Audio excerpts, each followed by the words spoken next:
Բարի օր հարգելի հետևորդներ, եթերում է IBC լուրերի ժամը 12-ի թողարկումն է, ես Սվետլանա Պետրոսյանն եմ, նախ կարևորը համառոտ։ Կբացվի Բաքվի բանտի դուռը չեզոք երկրի ներկայացուցիչների առաջ, ինչ քայլի է դիմել Հայաստանը հայ գերիների հարցով։ Խորհրդարանում շարունակվում է մշտական հանձնաժողովների նախագահների ընտրությունը, ում է առաջադրել ուժեղ Հայաստանը ֆինանսավարկային և բյուջետային հարցերի մշտական հանձնաժողովի նախագահի պաշտոնում։ Դպրոցը չլինի, գյուղն էլ չի լինի, ինչու է խոսվում Հրանտ Մաթևոսյանի անվան դպրոցը փակելու մասին։ Մոսկվան պատրաստ է լսել Ուկրաինայի հարցով նոր առաջարկներ, ինչ ակնկալիքներ ունի Մոսկվան Վաշինգտոնից։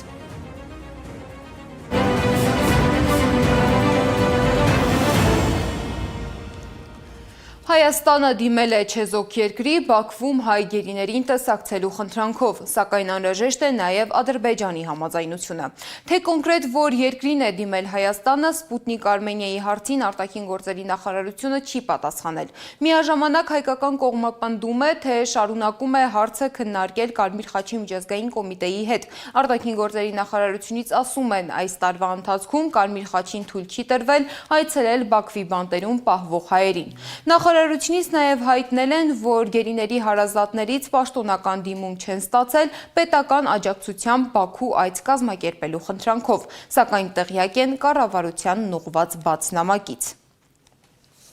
Գերիների հարցով հայ պաշտոնյաների հետ հանդիպումներ են ունեցել նաև Ռուբեն Վարդանյանի կինը Վերոնիկա Զոնաբենդը և գերիների շահերի պաշտպան Սիրանուշ Սահակյանը։ Նրանք հանդիպել են արտգործնախարարի, գերիների հարցերով միջգերատեսչական հանձնաժողովի և մարդու իրավունքների պաշտպանի գրասենյակի ներկայացուցիչների հետ։ Հանդիպումները տեղի են ունեցել Զոնաբենդի Նիկոլ Փաշինյանին ուղղված նամակներից հետո։ Քննարկել են Բաքվում պահվող հայերի պահման պայմաններն ու առողջական վիճակը։ Մենք բարձրացրել ենք ադրբեջանական ՈՒՄԲԱԿ-ի բանտային համալիրում պահվող հայ բանտարկյալներին վերաբերող մի շարք մարդասիրական հարցեր, որոնք վերաբերել են նրանց պահման պայմաններին, ֆիզիկական վիճակին ու բժշկական վերահսկողության անհրաժեշտությանը, ծանրոցների ու նամակների փոխանցման հնարավորությանն ու ընտանիքների հետ կապի հաստատմանը։ Փոխանցել ենք նաև գերիների ընտանիքներից ստացած տեղեկությունները նրանց պահման պայմանների մասին և նշել, որ ակնկալում ենք հայկական կողմի աջակցությունն ու գործուն ջանքերը բանտարկյալների պահման պայմանների միջազգային ստանդարտներին համապատասխանության հարցում։ Վերոնիկա Զոնաբենդն առաջարկել է մինչև օգոստոսի վերջ կառավարության կողմից նշանակել պատասխանատու անձ ոչ միայն մարդասիրական առաքելության հետ կապված հարցերի, այլև մարդասիրական հարցերի ամբողջ շրջանակի շուրջ մշտական հաղորդակցության համար։ Իսկ խորհրդարանում շարունակվում է մշտական հանձնաժողովների նախագահների ընտրության գործընթացը։ Ֆինանսավարկային և բյուջետային հարցերի մշտական հանձնաժողովի նախագահի պաշտոնում ուժեղ Հայաստանն այս անգամ առաջադրել է Լիաննա Մանուկյանի թեկնածությունը։ Նախօրեին խորհրդարանը ընտրել էր քաղաքացիական պայմանագիր և Հայաստան խմբակցությունների առաջադրած թեկնածուներին։ Ուժեղ Հայաստանի 3 թեկնածուներից ոչ մեկը չէր ընտրվել։ Այսօր Լիաննա Մանուկյանը հայտարարել է, որ ընտրվելու դեպքում իր առաջնահերթություններից մեկը լինելու է բյուջեի նկատմամբ արդյունավետ վերահսկողության մեխանիզմների ներդրումը։ Ուղիղ միացմամբ հետևենք, թե ինչ է կատարվում խորհրդարանում։ Դրա դեմ շատ լուրջ և հստակ հակակշիռ փաստարկներ կան։ Ժորժ ջան, դուք ընդհանրապես վարկանիշային կազմակերպությունների վարկանիշները նայում եք։ Նույնիսկ եթե այդ թեմային մոտ թեմա կա Հայաստանի Հանրապետությունում, Moody's հեղինակավոր ընկերությունը 2026 թվականի հուլիսի 28-ին փոխում է Հայաստանի վարկանիշը կայունից դրականի BA3-ի և պատճառը ինչ է գրում։ Պատճառ տնտեսական աճի բարձր ներուժ և ամուր մակրոտնտեսական ցուցանիշներ։ Ֆիչը Հայաստանի Հանրապետությանը տվել է BB- վարկանիշ, պահպանելով դրականը։ Հրապարակվել է հուլիսի 10-ին։ Standard & Poor's, վստահ եմ գիտեք, տվել է BB- 2026 թվականի փետրվարին կայունից փոխելով դրականի այն ժամանակ, երբ Հայաստանի Հանրապետությունում ընտրություններով պայմանավորված կար վտանգ պետության զավթման։ Սա փետրվարին է տեղի ունեցել, եւ դուք եկել եք ինչ-որ Լիբանանի դեֆոլտից եք ստեղ խոսում։ Լիբանանի դեֆոլտը մի քիչ ուսումնասիրեք, էլի։ Այս ընկերությունները, այս կազմակերպությունները, Լիբանանի դեֆոլտը, երբ որ պետք է սկսվեր, դրանից 7-ից 9 տարի առաջ են սկսել դրա մասին խոսել։ Այս ընկերությունները վերցնում են վերջերս կայունից փոխում են դրական, դուք եկել եք ստեղ Լիբանանի դեֆոլտից եք խոսում Հայաստանում։ Մենք չենք թող։ Ուղիղ միացմանը կարող եք հետևել YouTube-ի մեր ալիքում։ Երեք ազգային ժողովի նիստը սովորության համաձայն առանց միջադեպի չի անցել։ Հայաստան խմբակցության падգամավոր Լևոն Քոչարյանը ոստիկանությանը դիմելու մասին խոսելիս օգտագործել է գործ տալ արտահայտությունը։ Փոխոսնակ Վահագն Ալեքսանյանն էլ ընդհատել է падգամավորին եւ պահանջել անջատել նրա խոսափողը։ Այս համատեքստում падգամավորներից մեկը, եթե չեմ սխալվում, ասաց, որ ձեր դեմ ինչ-որ հաղորդում պետք է ներկայացվի կամ ժողովրդի լեզվով ասած, այսպես գործ տալու մասին ակնարկեց, ինչ որ նորություն կա։ Կներեք, պարոն Քոչարյան, կներեք, ձեր ասածը քրեական ենթամշակույթի բաղադրիչը։ Հաղորդում ներկայացնում, կներեք, պարոն Քոչարյան, ոչ։ Այսօր ներողություն չեք խնդրել։ Պարոն Քոչարյան, կներեք, ձեր ասածը քրեական ենթամշակույթի բաղադրիչը։ Ես եմ Ձեզ ընտրում իմ հայտարարում խոսքը ու եթե դուք նախազգուշացում։ Ինչի համար։ Հաղորդում։ Ուրեմն լսեք միջև վերջ, կասեմ ինչ նկատի ունեմ։ Պարոն Քոչարյան, ասում եմ ձեր ասածը ասում եմ միջև վերջ լսեք, ենթամշակույթի բաղադրիչը։ Ասում եմ հիմա դուք ինձ լսեք, պարոն Քոչարյան։ Ձեր ասածը քրեական ենթամշակույթի ոչ դուք չեք խոսում, անջատեք պարոն Քոչարյանի վերջացնեմ նոր կարող եք անջատեք պարոն Քոչարյանի խոսափողը։ Ես եմ խոսում, պարոն Քոչարյան, ուրեմն լսեք ինձ։ Ասում եմ ձեր ասածը քրեական ենթամշակույթին բնորոշ խոսույթ է։ Հայաստանի Հանրապետությունում չկա նման բան ու չկա մի падգամավոր, որ կարա այս դահլիճում ոստիկանությանը հաղորդում ներկայացնել է անվանի գործ տալ։ Եթե կա նման падգամավոր, նրա խոսափողը կանջատվի։ Ազգային ժողովում թեժ քննարկումներին զուգահեռ կառավարությունը քննարկում էր իր նոր հնգամյա ծրագիրը։ Փաստաթղթում իշխանությունը խոսում է հավասարակշռված արտաքին քաղաքականության, Հայաստանի ինքնուրույն զարգացման եւ արտաքին աջակցությունից կախվածությունը նվազեցնելու մասին։ Ծրագրում մի առանձին բաժին էլ հատկացված է հայ առաքելական եկեղեցուն։ Կառավարությունն օգտագործում է եկեղեցու իբր բարենորոգման, այն այսպես ասած կանոնականության դաշտ բերելու եւ քաղաքականացումը բացառելու ձևակերպումները։ Ինչպես են այս ձևակերպումները գնահատում հոգեվորականները, ռեպորտաժում։ Ով է որոշում, ով պետք է լինի ամենայն հայոց կաթողիկոսը։ Հարց, որն այսօր արդեն իշխանության քաղաքական օրակարգում է։ Դեռ նախընտրական շրջանում էին ԿՊ ներկայացուցիչները խոսում Գարեգին երկրորդի հեռացման անհրաժեշտության մասին։ Այժմ այդ թեման տեղ է գտել նաև կառավարության նոր ծրագրում, որը ներկայացվում է որպես Հայաստանի 4-րդ հանրապետության ճանապարհային քարտեզ։ Նախ պետք է ֆիքսել, որ յուրաքանչյուր որոշում, որը ընդունվելու է կամ ընդունվում է, այսպես կոչված կառավարության կողմից ոչ լեգիտիմ է, քանզի իշխանությունը չի ստացել մարդկանց բացարձակ մեծամասնությունը եւ ինչ-ինչ մանիպուլյացիաներով կարողացել է ձևավորել այն կոնֆիգուրացիան ազգային ժողովում, որում մենք այսօր կանք, այսինքն ի սկզբանե դա ոչ լեգիտիմ է։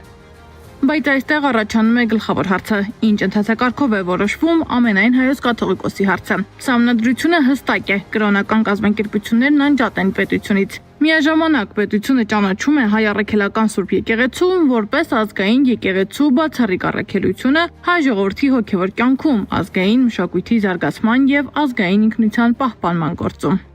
Եթե խոսքը վերաբերում է 4-րդ հանրապետություն ստեղծելու մասին, ուրեմն դու պիտի կործանես 3-րդ հանրապետությունը։ Սա սահմանադրական կարգի տապալում է, սահմանադրական կարգի խախտում է, իրենք որևէ իրավունք չունեն մասնակից լինել եկեղեցական որևէ արարողակարգի։ Հազար անգամ ասել ենք, որ եկեղեցին պետությունից անջատ է, որ դա նույնիսկ ամրագրված է սահմանադրությամբ, բայց այնուամենայնիվ որևէ ձևով սա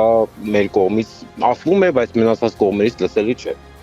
Գործող օրենքը եւս սահմանում է, որ պետությունը չի միջամտում եկեղեցու օրենքին համապատասխանող գործունեությանն ու ներքին կյանքին եւ չի թույլատրում պետական մարմինների գործունեությունը եկեղեցական կառույցների ներսում։ Բայց եթե պետությունն ու եկեղեցին սահմանադրորեն անջատեն, ինչ իրավասությամբ է կառավարությունը իր ծրագրում ամրագրում գործող կաթողիկոսի հեռացման անհրաժեշտությունը։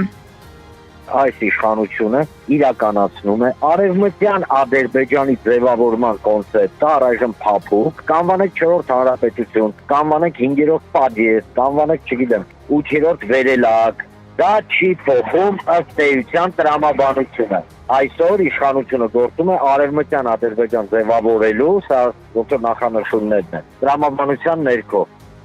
Կաթողիկոսի կենթանության օրոքն որ կաթողիկոսի մասին խոսելը Բյուրականի Սուրբ Հովանես եկեղեցու հոգևոր առաջնորդ Տեր Վրթանես Քահանա Բաղալյանն անբարոյականություն է համարում։ Իրենք ասենք որևէ իրավունք չունեն ընտրված ազգընտիր օծյալ կաթողիկոսին որևէ բան անելու։ Միակ բանը, որ կարող են անել, ուղղակի հեռու մնան ամենայն հայոց կաթողիկոսից։ Թող Աստված իրենց մոլեքին ու իմամներին երկար կյանք տա, բայց իրենք չեն որոշելու մեր կաթողիկոսը ով լինի։ Զրուցակիցներից համար խնդիրը միայն Գարեգին երկրորդի անձը չէ, հարցն ավելի լայն է։ Եթե այսօր իշխանությունը քաղաքական գնահատական է տալիս գործող կաթողիկոսի գործունեությանը եւ նրա հեռացման հարցն է բարձրացնում, ապա ինչ է լինելու վաղը, եթե իշխանության եւ եկեղեցու միջև տարաձայնություն առաջանա մեկ այլ հարցի շուրջ։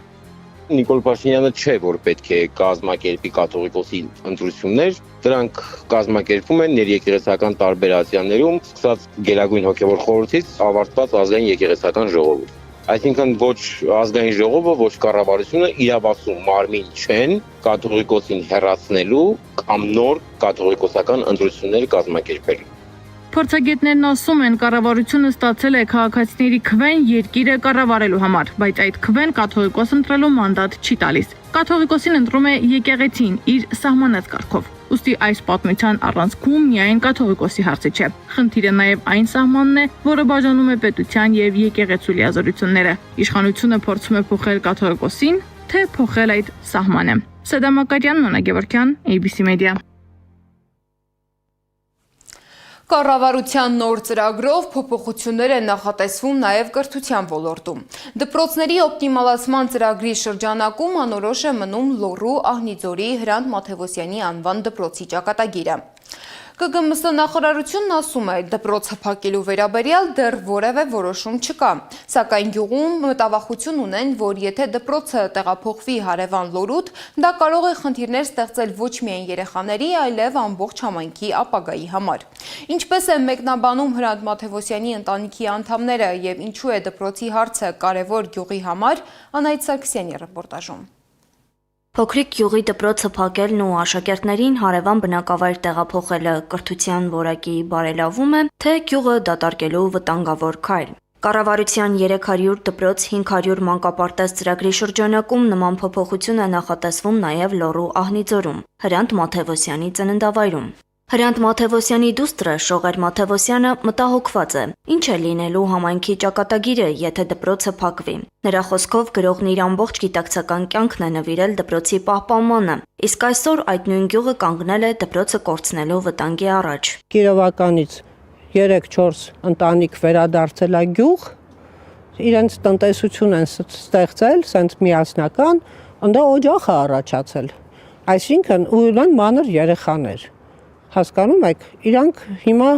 եկել են ու սկսել են ապրել, ապրում են, ստեղծում են, ուզում են իրենց համայնքը առաջացնել եւ առաջացնում են, սկսել է ստացվել։ Ահնիձորի վարչական ղեկավար Արման Մաթևոսյանի փոխանցմամբ այս պահին դպրոցը չի փակվում։ Այն շարունակելու է գործել մինչև Լոռուտում կառուցվող նոր դպրոցի շենքի պատրաստ լինելը։ Նրա խոսքով դպրոցում սովորում է մոտ 10-ից 12 աշակերտ, իսկ որպես բնակավայրի ներկայացուցիչ իր համար ցավալի է նման գործընթացը։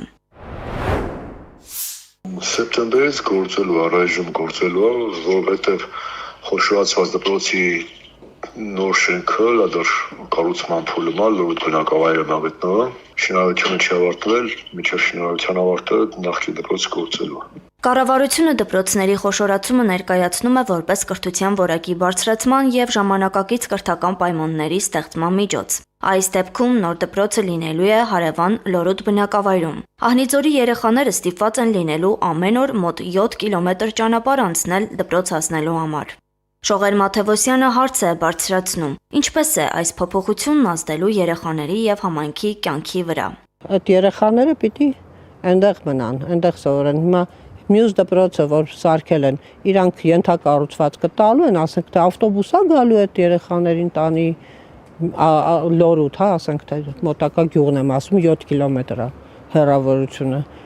թե չի գալու, թե մի օր գալու է, երկու օր չի գալու։ Այդ մարդիկ իրանք համայնքում պիտի հնարավորություն ունենան սովորելու, գնալ տուն, իրան ընտանիքի հետ, այսինքն ժամանակի խնդիրն էլ է, չէ՞, այդքան գնալ, այդքան գալ ճանապարհին։ Նրանք պիտի կարողանան իրանց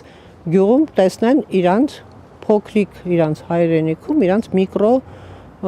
աշխարհը։ Հենց այդ միկրոաշխարհն է, որ համայնքը դարձնում է համայնք, իսկ օպտիմալացնել նշանակում է պարզապես ֆինանսավորումը կուտակել միտեղ և խնայել միջոցները, բայց բնակիչները իրավունք ունեն ունենալ իրենց միկրոաշխարհը։ Իրանց դպրոց ունենան, իրանց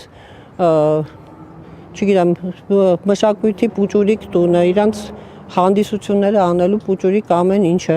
Մենք ինչ ենք անում, մենք կտրում ենք, ասում ենք դուք քիչ եք, դուք մի ապրեք։ Դուք այտենց մի ապրեք։ Վաղը մյուս օրն էլ ասելու ենք, դե ինչ էր, բան չկար, ինչ-որ անտառ էր, երկու հոգի մարդ էր, հա։ Այս պահին Ահնիձորի դպրոցի ճակատագիրը կախված է Լորուտում կառուցվող նոր դպրոցի շինարարության ընթացքից։ Մեր հարցին, թե երբ և ինչու է դպրոցի շահագործումը դադարեցվելու, ԿԳՄՍՆ-ն պատասխանեց.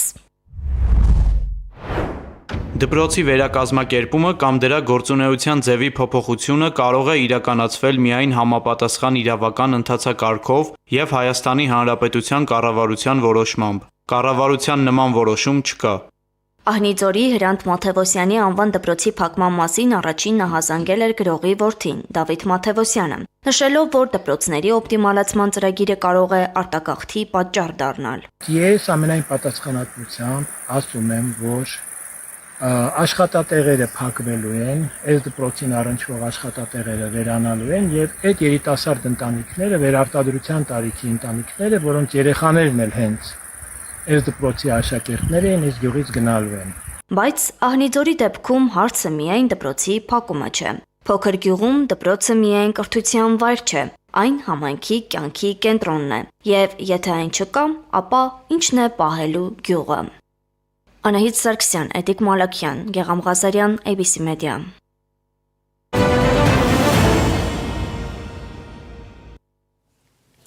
Մոսկվան ամբողջությամբ չի փակում Ուկրաինայի հարցով նոր առաջարկների դուռը։ Ռուսաստանի փոխարտգործնախարար Սերգեյ Ռյաբկովը հայտարարել է, Ռուսաստանը պատրաստ է լսել հակամարտության կարգավորմանն ուղղված նոր գաղափարներ, սակայն իսկ նրա դրանք պետք է հաշվի առնեն պատերազմի ներկայիս վիճակը և համապատասխանեն այն նպատակներին, որոնք սահմանել է Ռուսաստանի նախագահ Վլադիմիր Պուտինը։ Ռյաբկովի խոսքով Մոսկվայում նաև սպասում են, որ Վաշինգտոնը կկարողանա ազդել Կիևի և եվրոպական երկրների որոշումների վրա։ Միաժամանակ նա պնդել է, որ Եվրոպայում դեռ կան ուժեր, որոնք շարունակում են ձգտել Ռուսաստանի ռազմավարական պարտությանը։ Միջազգային մյուս լուրերը ռեպորտաժում։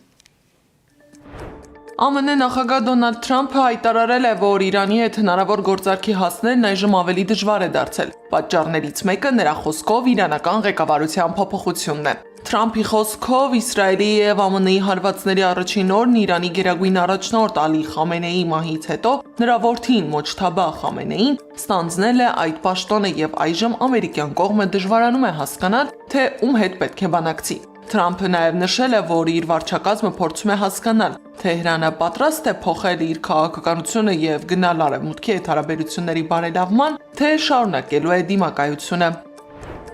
Վաշինգտոնը այդ ընթացքում շարունակում է նաև ճնշումը Թեհրանի նկատմամբ, հատկապես տնտեսական ուղղությամբ։ ԱՄՆ փոխնախագահ Ջեյդի Վենսի խոսքով Իրանը կանգնած է ընտրության առաջ, կամ թուլացնել դիմակայությունն ու բարելավել հարաբերություններն Արևմուտքի հետ, կամ բախվել ավելի մեծ տնտեսական ճնշման։ Վենսը նշել է, որ Վաշինգտոնի հիմնական նպատակը ոչ միայն Իրանի միջուկային ենթակառուցվածքների ոչնչացումն է, այլև երաշխավորել է, որ Թեհրանը չփորձի դրանք վերականգնել։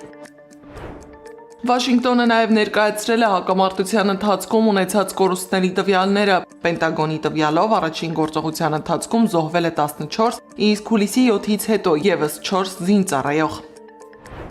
Ռուսաստանում Իրանի դեսպան Քազեմ Ջալալին ԱՄՆ-ի մեղադրել է Մինաբի դպրոցին հասցված հարվածի պատասխանատվությունից խուսափելու համար։ Թեհրանի պնդմամբ հարվածի հետևանքով զոհվել են աղջիկների դպրոցի աշակերտներ, իսկ դեպքի վայրում հայտնաբերված հրթիռի մնացորդները ըստ իրանական կողմի վկայում են ամերիկյան հարվածի մասին։ Պաշտոնյան պնդում է, որ տեղի ունեցածը չի կարելի քաղաքական հայտարարություններով ծածկել եւ պատասխանատուները պետք է պատասխան տան։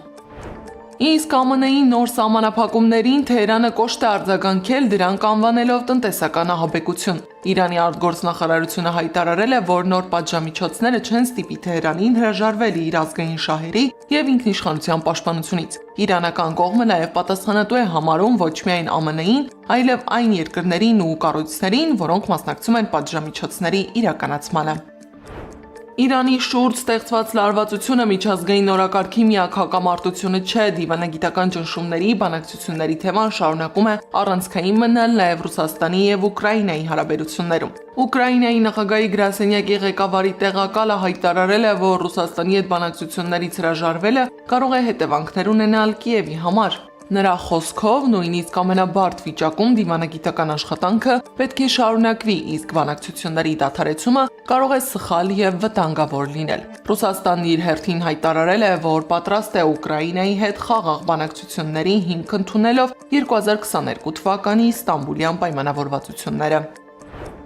Սակայն բանակցությունների հնարավորության հետ մեկտեղ Մոսկվան շարունակում է կոշտ քննադատել այն երկրներին, որոնք աջակցում են Կիևին։ Ռուսաստանի արտգործնախարարության խոսնակ Մարիա Զախարովան հայտարարել է, որ Ռուսաստանում բացասաբար են վերաբերվում Ուկրաինայի հետ որոշ երկրների սերտացող հարաբերություններին։ Զախարովայի խոսքով նման քաղաքականությունը կարող է ռիսկեր ստեղծել նաև Ռուսաստանի եւ այդ երկրների հարաբերությունների համար։ Մոսկվայի դժգոհությունը սակայն միայն քաղաքական շփումներով չի սահմանափակվում։ Ռուսաստանի համար առանձին մտահոգության առարկա է նաև Ուկրաինայի արևմտյան զենքի մատակարարումը։ Զախարովան հայտարարել է, որ Մոսկվան դեռևս պատասխան չի ստացել ԱՄՆ-ից եւ Թուրքիայից Ուկրաինային ամերիկյան զենքի հնարավոր փոխանցման վերաբերյալ։ Ռուսաստանը պարզաբանումներ է պահանջել այն տեղեկությունների կապակցությամբ, որոնց համաձայն Թուրքիայում գտնվող ամերիկյան զինանոցից Ուկրաինային կարող են փոխանցվել խոշոր խմբաքանակով զինատեսակներ։ Խոսքը մասնավորապես ըստ ԱՄՆ կոնգրեսի հրապարակած փաստաթղթերի համազարգային կրակի ռեակտիվ համակարգերի հազարավոր զինամթերքի եւ հրթիռների մասին է։ Գարի Մութաֆյան, Սվետլանա Պետրոսյան, Նոնա Գևորքյան, ABC Media։ Այս ժամի համար նախատեսել էինք այսքանը, շարունակեք հետևել մեզ սոցիալական բոլոր ցանցերում կամ այցելեք մեր պաշտոնական կայք 3w.abcmedia.am։ Շնորհակալություն, որ մեզ հետ էիք։ ABC լուրերի գլխավոր թողարկումը ժամը 18-ին է, կհանդիպենք։